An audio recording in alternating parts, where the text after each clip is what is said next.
Ya ketika di lapangan, teori dan praktek itu kan pasti selalu beda, nggak 100% sama gitu, pasti akan ada plus minusnya gitu ya. Jadi si kiper ini harus bisa kayak, oke back tengah kamu geser dikit, ya kamu harus perhatikan ini, woi mundur dulu dong, mundur gitu kan.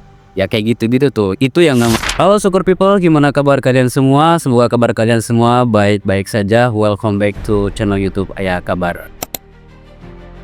Siapa nih di sini yang lagi nungguin laga Timnas Indonesia Senior versus Timnas Arab Saudi di round 4 kualifikasi Piala Dunia 2026 zona Asia?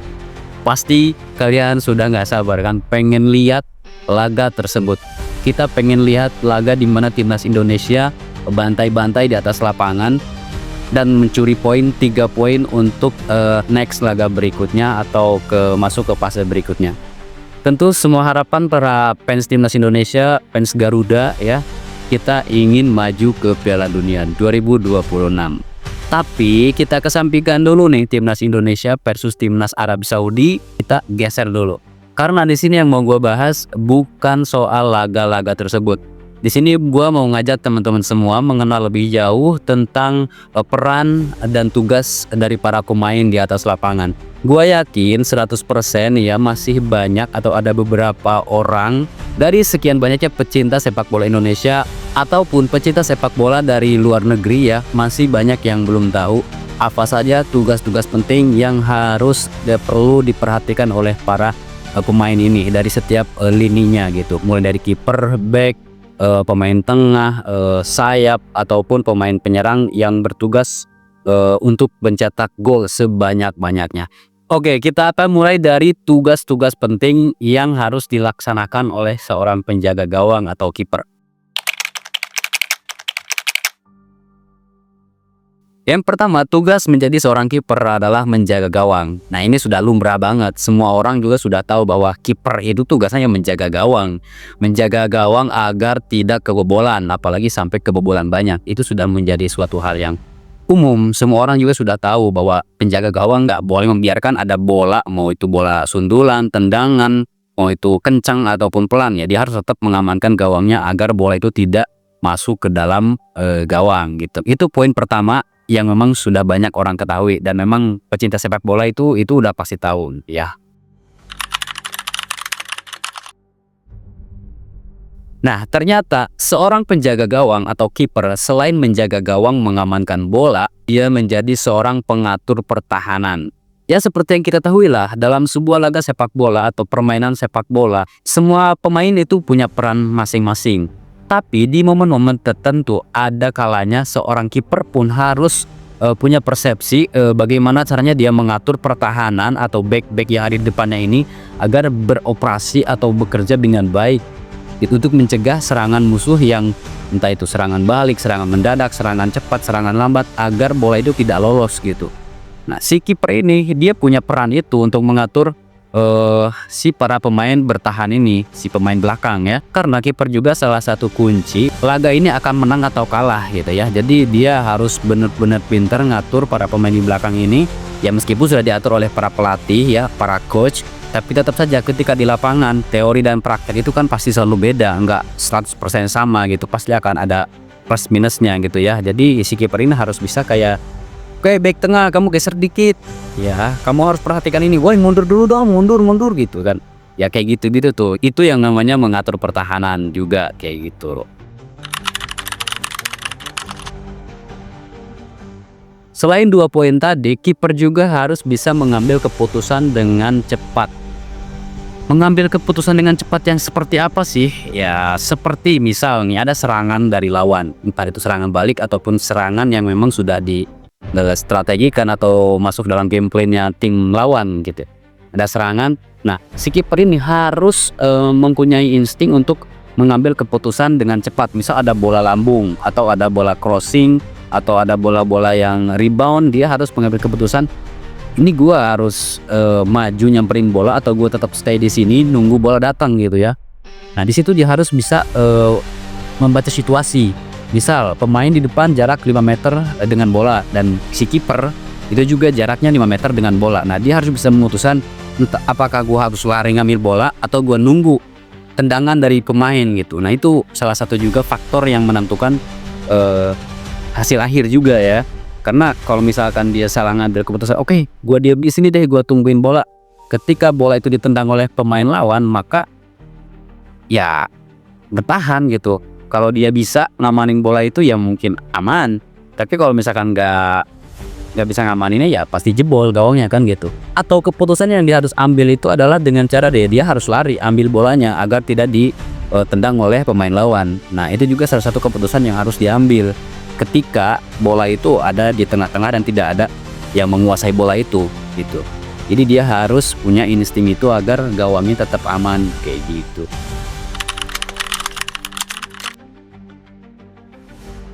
Menguasai teknik dasar, tentu saja seorang kiper juga harus benar-benar menguasai teknik dasar dalam sepak bola. Contoh, kiper itu kan fungsinya menjaga gawang, berarti dia harus menguasai teknik dasarnya dalam menangkap bola. Entah itu bola bawah, bola atas, bola kiri, kanan gitu ya, atau bola lurus di depan, itu dia harus benar-benar menguasai. Tentu saja itu akan diajarkan atau akan dilatih ya oleh para coach. Selain itu, kiper juga harus menguasai teknik dasar kayak menendang, mengoper, passing, long pass kayak gitu, itu harus bisa juga. Dan tidak jarang juga ya kita sering lihat dalam laga-laga, jangankan laga-laga di Indonesia, bahkan di sekelas Eropa pun suka ada yang namanya kiper itu blunder. Jadi nggak cuma sekedar oke, gua kiper, gua nangkep bola, gua nendang bola, enggak. Semuanya ada teknik-teknik dasarnya agar permainannya itu lebih efisien gitu ya. Kiper harus mempunyai insting atau refleks yang sangat cepat ya. Kenapa? Karena kalau refleksnya itu lemot, nge-lag ya nggak bisa. Bola itu ketika ditendang itu nggak kayak oke, gue dateng nih bola nih ya, lu siap-siap dulu dah, gue tendang nih, nggak kayak gitu. Ya, ketika ada bola dari serangan dari lawan ditendang itu kencang banget, apalagi kalau yang nendang itu Roberto Carlos kan, buset, itu dari hampir jarak tengah lapangan itu dia tendang tembus ke gawang kencang banget itu. Bahkan kalau diperhatikan kipernya cuma ngelongo doang gitu. Jadi refleks itu penting banget untuk seorang penjaga gawang. Kalau refleksnya yang biasa-biasa aja mungkin ya gitu, ada bola dia, woi. Ya kebayang kan kalau ada kiper refleksnya itu ya yang biasa-biasa aja gitu, nggak cepat. Ya pokoknya bakalan kebobolan banyak lah. Jadi refleksnya itu penting banget untuk seorang kiper. Harus.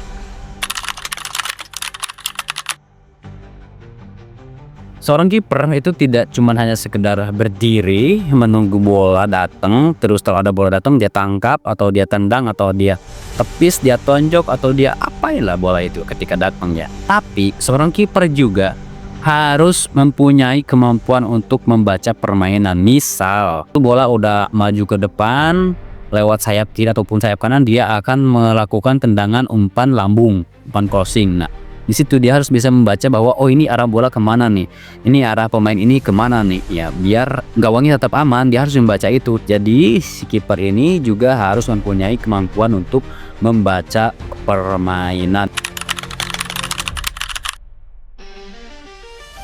Nah, ternyata seorang kiper juga mempunyai peran untuk memulai serangan. Tentu saja, karena ketika bola ada di tangannya si kiper, tentu saja nih bola mau dikemanain nih. Kan nggak mungkin dikasih ke pemain lawan, nih bolanya tendang sini dong. Itu kan nggak mungkin kayak gitu ya. Misal dia lempar ke sayap kiri, oke, ke back kiri, oke lah, biar dari sini kita bisa masuk ke dalam misal kayak gitu kan.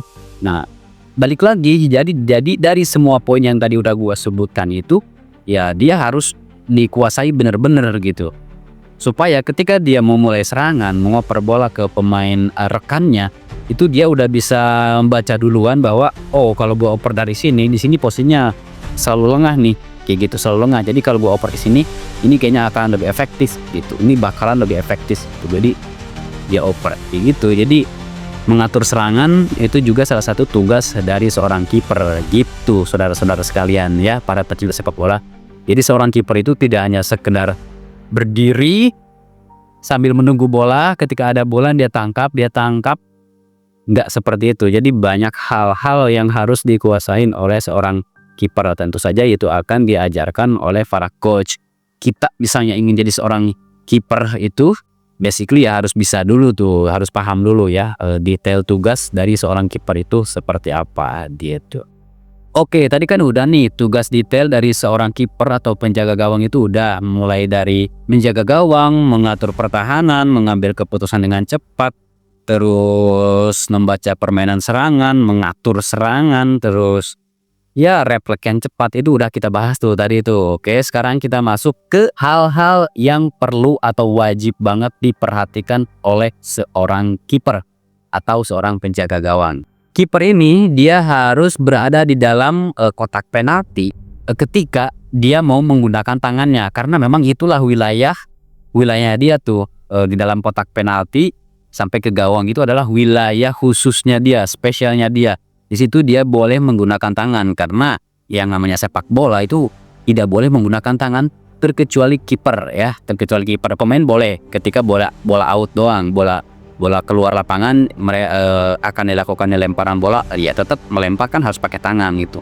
Tapi yang boleh menggunakan tangan itu cuma kiper untuk menangkap bola, dan itu hanya boleh dilakukan di dalam kotak penalti. Luar dari kotak penalti itu udah termasuk pelanggaran gitu. Jadi ini perlu diperhatikan banget nih oleh kiper ya, bahwa untuk bisa menggunakan tangan ya dia nggak boleh keluar dari batas tertentu, dari batas kotak penalti itu. Kan suka ada kadang-kadang ya kiper yang mungkin itu nggak bakalan terjadi sih di laga-laga besar ya, seperti di Liga 1, Liga 2, Liga 3 ada. Tapi kalau di laga-laga kayak di turnamen-turnamen kecil di kampung, di desa, di kecamatan kayak gitu tuh suka masih ada tuh kiper yang main serobot aja tuh, udah tahu bolanya di luar kotak penalti dia serobot, dia tangkap, itu suka ada juga kayak gitu. Kadang-kadang mungkin ya yang namanya turnamen biasa, jadi ya mereka nggak terlalu inilah. Tapi harusnya menjadi seorang kiper itu dia harus memahami betul bahwa posisi kiper itu hanya boleh menggunakan tangan untuk menyentuh bola ketika ada di dalam kotak penalti. Di luar dari kotak penalti itu akan jadi pelanggaran kayak gitu. Perawatan. Nah, perawatan ini juga adalah hal-hal yang perlu diperhatikan oleh seorang kiper ya.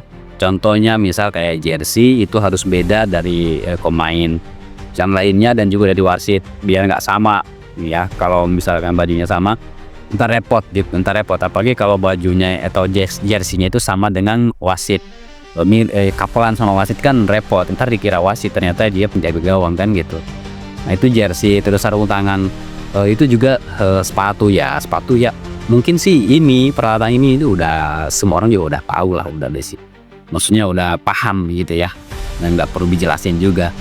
Kenapa gua harus bahas ini? Karena mungkin ada dari generasi baru yang ingin menjadi seorang pemain sepak bola atau ya menjadi kiper internasional lah ya, yang baru lagi mulai belajar ya, belum memahami itu ya. Gua harus bahas ini agar mereka ketika nonton kiri ini dia nggak bingung bahwa peralatan ini masuk dalam kategori hal-hal yang wajib banget diperhatikan oleh seorang kiper gitu. Ketenangan. Nah, menjadi seorang kiper juga harus selalu tenang, harus selalu fokus ya. Baik itu dalam kondisi aman maupun dalam kondisi bertahan, harus tetap terjaga fokusnya biar ketika bola datang kitanya udah siap, refleksnya udah siap gitu. Jadi ketika bola tendangan, sundulan ataupun apapun itu dia datang ke depannya dia udah bisa gitu. Dia udah bisa menepis, menghalau, meninju, menendang ataupun menangkapnya dengan segala caranya dia untuk mengamankan gawang ini. Jadi kiper itu harus tetap fokus. Gak boleh tuh kiper sambil jaga gawang dia sambil gini, besok gua main kemana ya, atau besok gua jalan sama siapa gitu ya. Nggak boleh, tetap harus fokus. Dia harus pantau permainan seperti apa, bola udah nyampe mana ya. Untuk menjadi seorang kiper, salah satu hal yang wajib diperhatikan adalah ketenangan, fokus, komunikasi. Nah, menjadi seorang kiper juga itu harus punya kemampuan komunikasi. Dia harus bisa mengkomunikasikan bahwa oke, back ini tolong ini dulu dong, repet sini atau mundur dulu, atau back lu maju dikit dah, gua udah aman nih, gua lu maju dulu dikit bantuin pemain tengah atau pemain sini, gua aman kok gitu. Jadi ntar tapi lu harus gercep ya balik lagi gitu. Dia harus bisa mengkomunikasikan itu gitu. Misal selain ketika berada di lapangan, misal ketika sebelum pertandingan atau ketika turun minum ya di ruang ganti baju juga harus mengkomunikasikan bahwa oke tim, tadi di babak pertama kita gini gini gini. Nah, gua sebagai kiper nanti di babak kedua gua pengennya gini gini gini, si A gini, si B gini. Ya itu balik lagi untuk mencapai kemenangan itu ya semuanya harus koordinasi dan sebuah tim, karena tidak bisa suatu tim kalau tidak berkomunikasi, tidak bekerja sama, nggak bakalan jalan gitu ya. Dan hal ini itu udah lumrah banget, tidak hanya dalam sebuah permainan sepak bola, bahkan dalam dunia pekerjaan, bisnis, atau ya banyak hal lah ya. Yang namanya tim itu harus kerjasama, harus satu chemistry, harus satu visi dan satu misi untuk mencapai tujuan akhirnya, untuk mencapai tujuan goalsnya gitu, agar bisa meraih kemenangan kayak gitu. Oke teman-teman, itulah tadi ya detail dari tugas seorang kiper itu apa saja sudah kita jelaskan, dan hal-hal yang perlu diperhatikan atau yang diperhatikan oleh seorang kiper juga apa saja udah kita bahas ya. Mudah-mudahan teman-teman semua fans ataupun pendukung atau yang baru cinta dengan sepak bola, semoga kalian dapat ilmu dari sini, dapat pengetahuan dari sini. Jangan lupa like, komen, dan share video ini ke teman-teman kalian jika ini kalian rasa bermanfaat. Oke, terima kasih. Peman di sini pamit, salam dan bye.